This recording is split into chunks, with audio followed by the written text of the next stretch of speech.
Good morning, students. Myself Sudhir Srivastava, your English teacher, and here I am teach you your English literature book.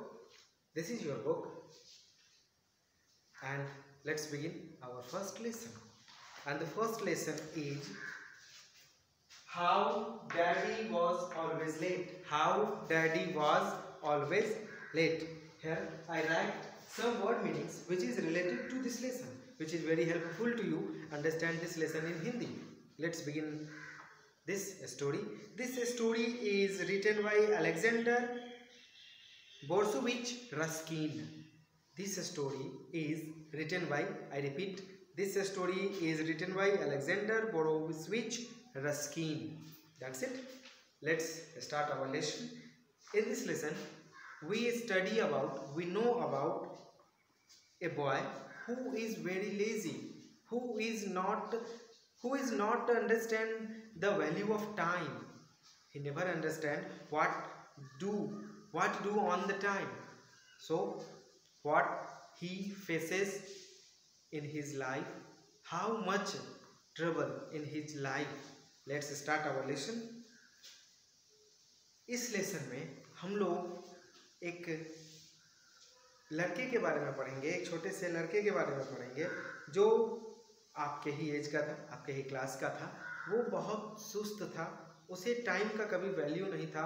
वो कभी भी कोई भी काम, कोई भी चीज़, कोई भी बात समय पर करना नहीं चाहता था। इसलिए हमेशा उसके पेरेंट्स, उसके दादा, उसके दादी, उसके मम्मी पापा हमेशा उससे दुखी रहते थे। अगर उसको उसके मम्मी पापा या कोई भी कुछ काम कहता तो वो हमेशा कुछ मिनट और, 1 मिनट और, 2 मिनट और, बिल्कुल ऐसे ही करता था। जैसे आप लोग में से भी कुछ लोग होंगे कि अगर कोई भी काम कहा जाए तो इमीडिएट वो आप लोग नहीं करना चाहते हैं। 1 मिनट और, जैसे आप लोग टीवी देख रहे हो और अगर आपको कहा जाए कि नहीं आप लोग ये अभी छोड़ो, टीवी बंद करो और पढ़ाई करो, तो बस 1 मिनट और सर, 1 मिनट मम्मी, 1 मिनट पापा बोल के वो 1 मिनट कभी होता नहीं, बहुत लंबा चला जाता है वो 1 मिनट। तो प्लीज़ आप लोग वो ना करें, पढ़ाई पे भी थोड़ा सा ध्यान देना चाहिए। ठीक है, लेट्स स्टार्ट। जब वो बच्चा जिसका नाम था लिटिल डैडी जब बहुत छोटा था, स्कूल जाता था, बाकी जैसे बच्चों आप लोगों के जैसे ही वो भी स्कूल जाता था, बिल्कुल अच्छे से ही। जब सारे बच्चे स्कूल में पहुंच जाते थे, स्कूल की घंटी लगने से पहले, असेंबली की घंटी लगने से पहले सारे बच्चे पहुंच जाते थे। लेकिन मिस्टर लिटिल डैडी वो हर दिन एवरी डे स्कूल की घंटी लगने के बाद ही स्कूल पहुंचता था। आप लोग भी देखते हैं, आपके भी क्लास में बहुत सारे स्टूडेंट्स ऐसे हैं, आपके भी स्कूल में बहुत सारे स्टूडेंट्स ऐसे हैं जो असेंबली होने लगती है या ऑलमोस्ट हो चुकी होती है तब स्कूल पहुंचते हैं। बिल्कुल वैसे ही थे हमारे इस स्टोरी के भी कैरेक्टर लिटिल डैडी। ठीक है, और बिल्कुल वैसे ही हर दिन उनका एक ही रीज़न होता था, आज गाड़ी छूट गई, आज मैं थोड़ा लेट से उठा, वगैरह वगैरह। सिर्फ यही, इस तरह के ही रिप्लाईज वो हमेशा देते थे जब उनसे कोई पूछता था कि क्या आज आपको लेट क्यों हो। ठीक है, फिर जब वो स्कूल आते हमेशा की तरह अपने पेरेंट्स के पास जाते हैं, अपने दादा दादी के पास जाते हैं, उनके पेरेंट्स पूछते हैं आज क्या हुआ, कैसे हुआ, एज यूजुअल जो होता है हमेशा वैसे ही। फिर शाम के समय उनके लाइफ में हर दिन एक ही घटना होती थी, और वो होता था कि शाम के समय वो एक कॉमिक्स लेके पढ़ा करता था, और उसको हमेशा ये मन रहता था कि वो कॉमिक्स पढ़ता जाए। उसकी दादी हमेशा उनसे पूछती थी कि क्या तुमने अपना होमवर्क किया है, have you done your homework.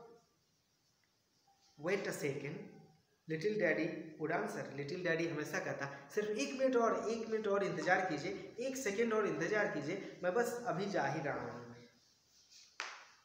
Stop that reading and start your homework immediately. उसकी दादी कहती अभी इस कहानी की किताब को पढ़ना बंद करो और अभी के अभी अपना होमवर्क स्टार्ट करो। फिर वो लिटिल डैडी फिर बोलता नहीं, 1 मिनट और ये करते करते बहुत ज़्यादा टाइम हो जाता, और दादी हमेशा उसको कहती, लेकिन वो उनकी बात को नहीं सुनता, और वो बस एक ही चीज़ कहता, 1 मिनट और, 1 सेकेंड और। लास्ट में दादी को गुस्सा आ जाता, वो इरिटेट होती और बहुत ज़ोर से गुस्सा के उसके पास जाती, उसके हाथ से वो कहानी की किताब छीनती और उसे बोलती कि अभी तुम सबसे पहले अपना होमवर्क कंप्लीट करो, उसके बाद ही अब तुमसे कोई बात हम या कोई भी करेगा, क्योंकि तुम बहुत ज़्यादा गैर जिम्मेदार इंसान हो, क्योंकि तुम्हें अपने काम के बारे में पता नहीं कि तुम्हें क्या करना है क्या नहीं करना है। इसलिए तुम सबसे पहले अपने जिम्मेवारियों को समझना सीखो, शुरू करो, और तुम्हारा जो होमवर्क है, स्कूल का जो होमवर्क तुमको मिला है वो कंप्लीट करो। ठीक है, इसको आगे बढ़ते हैं इस स्टोरी में। ठीक है, लिटिल डैडी कभी कभी अपने आप को बहुत दुखी महसूस करता था। कभी कभी वो इन बातों को देखकर रोने लगता था। कभी कभी वह अपने उस कहानी की किताब को जो उसकी दादी उनसे ले लेती थी उसको वापस पाने के लिए कभी कभी वो बहुत उदास होता, कभी रोता, कभी अपनी दादी के पास के जाकर उनको बहुत मनाने की कोशिश करता कि वो उसकी कहानी की किताब उसको दे दे।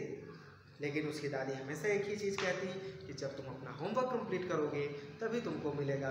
और वो इस बात को सुनता, चुपचाप वापस आता अपने कमरे में और होमवर्क को बनाने की शुरुआत करता। और उसकी दादी ये भी कहती थी कि जब तक तुम्हारा होमवर्क कंप्लीट नहीं होगा तब तक तुम्हें तुम्हारी कहानी की ये किताब बिल्कुल भी नहीं मिलेगी। So go to your room and start doing your homework. और वो अपने कमरे में जाता, पढ़ने की शुरुआत करता, और जैसे ही वो पढ़ना शुरू करता उसे नींद आने लगती और वो सोने लगता। When little daddy finally sat down to his homework, he had fallen asleep. He did his homework in a daze. वो अपने स्कूल के सारे होमवर्क को ना एक संदेह में, एक कन्फ्यूजन में होता था। जब भी उसको होमवर्क बनाने के लिए कहा जाता, जब भी वो अपने होमवर्क को कंप्लीट करने बैठता तो उसे थोड़ा कन्फ्यूजन होता कि ये कैसे होगा, कौन सी होमवर्क मैं पहले कंप्लीट करूं, कौन सा नहीं करूं, क्या करना है, ये इसको हमेशा कन्फ्यूजन ही रहता। By the time he was thought it would really be late, और उस समय उसे लगता कि हाँ मैंने कुछ लेट तो कर दिया है। ग्रैंड पा ग्रैंड माँ वुड बी एग्जॉस्टेड। ग्रैंड पा मतलब उसके दादाजी और उसकी दादी जी दोनों अब बिल्कुल थक गए थे, उसको समझाते समझाते, उसको ये बताते बताते कि अपना काम समय पर करना हम सब के लिए कितना महत्वपूर्ण है और कितना ज़रूरी है। इन द मॉर्निंग, अगली सुबह में, इट वॉज डिफरेंट स्टोरी, एक नई कहानी होती। गेट अप ग्रैंड माँ उठ से, ग्रैंड माँ कहा करती, दादी कहती, फिर लिटिल डैडी वही बोलता, सिर्फ 1 मिनट, सिर्फ 1 मिनट। और फिर दादी कहती, अगर तुम जल्दी नहीं उठोगे तो तुम लेट हो जाओगे, और हर दिन की तरह आज भी तुम स्कूल लेट पहुँचोगे। Everyone know how hard it is to get up when you went to bed late at the night before. अब हम सब ये जानते हैं कि उस सुबह उठना कितना मुश्किल होता है, जिस सुबह के पहले रात को हम लोग बहुत देर तक जगे हों और बहुत देर से सोने गए हों रात को, उस समय उस दिन सुबह में उठना थोड़ा भारी हम सबको लगता है। वैसा इसके साथ भी हो रहा था। लिटिल डैडी उठता, स्कूल जाने के लिए तैयारी होता, जल्दी जल्दी में वो अपने कपड़ों को पहनता। उसके बाद ऐसा लगता था कि वो उन स्कूल के यूनिफॉर्म में ही फिर से सो जाएगा। वो जल्दी जल्दी अपने बैग्स को तैयार करता, स्कूल बैग में अपने बुक्स को प्रॉपर ढंग से रखता, अपने ब्रेकफास्ट लंच बॉक्स वगैरह जो भी होता वो सब कुछ करता, कंप्लीट करता, और बहुत तेज़ी से स्कूल के लिए आगे बढ़ जाता। जैसा हम लोग ने पीछे भी पढ़ा है कि वो अपना होमवर्क कंप्लीट नहीं करता था। बिल्कुल लास्ट मिनट पे उसे याद आता कि मैंने अपना होमवर्क कंप्लीट नहीं किया, और कभी भी वो अपने स्कूल समय पे नहीं पहुंचता था, जिसके कारण उसके टीचर्स कभी भी उसको बहुत अच्छा स्टूडेंट नहीं मानते थे। उसका सबसे बड़ा एक रीज़न था कि वो अपना होमवर्क कंप्लीट नहीं करता था, और उसके कारण हमेशा हमेशा उसको अपने लाइफ में पीछे की तरफ देखना पड़ा। वो अपने लाइफ में बहुत पीछे हो गया था। He was late for school, late for college, late for work.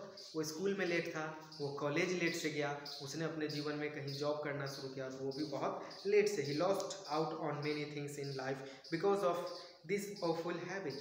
उसने अपने जीवन में बहुत कुछ खोया क्योंकि अपने इस बुरे आदत के कारण उसने अपने जीवन में बहुत कुछ खोया। और हम सब भी अगर आज भी सचेत नहीं हों, समय का महत्व हम आज भी नहीं समझेंगे, तो वो हमारे लिए भी वैसा ही दुखदाई, वैसा ही बुरा होगा। हम भी अपने लाइफ में बहुत कुछ खोएंगे, पाने की संभावना खत्म हो जाएगी अगर हम अपने लाइफ में समय, टाइम का इम्पोर्टेंस नहीं समझेंगे तब। His friends love to tell funny stories about his being late. उसके सारे दोस्त भी उसका मजाक बनाने लगे, मजाक उड़ाते। उसके लेट लतीफ़ होने के लिए उसका हमेशा क्लास में, स्कूल में मजाक उड़ाया जाने लगा। इवन नाउ, यहाँ तक कि daddy doesn't know how to walk slowly. यहाँ तक कि अब डैडी, लिटिल डैडी ये भूल गया था कि स्लोली कैसे, धीरे धीरे चला कैसे जाता है, क्योंकि वो हमेशा लेट होता था और बहुत तेज़ी तेज़ी में चल के उसको स्कूल जाना होता था। इसीलिए उसको अब ये आदत ही हो गया था तेजी से चलने का। He is always in a hurry. वो हमेशा जल्दीबाजी में होता है, because he is use to being late. क्योंकि हमेशा वो लेट होता था। In this story we know what is demerits to become a late person. I hope you all are never be late in school, in your work. I once again repeat, I write some word meaning which is related to this lesson. This is very helpful to you to understand this lesson. Okay, thank you. Have a nice day.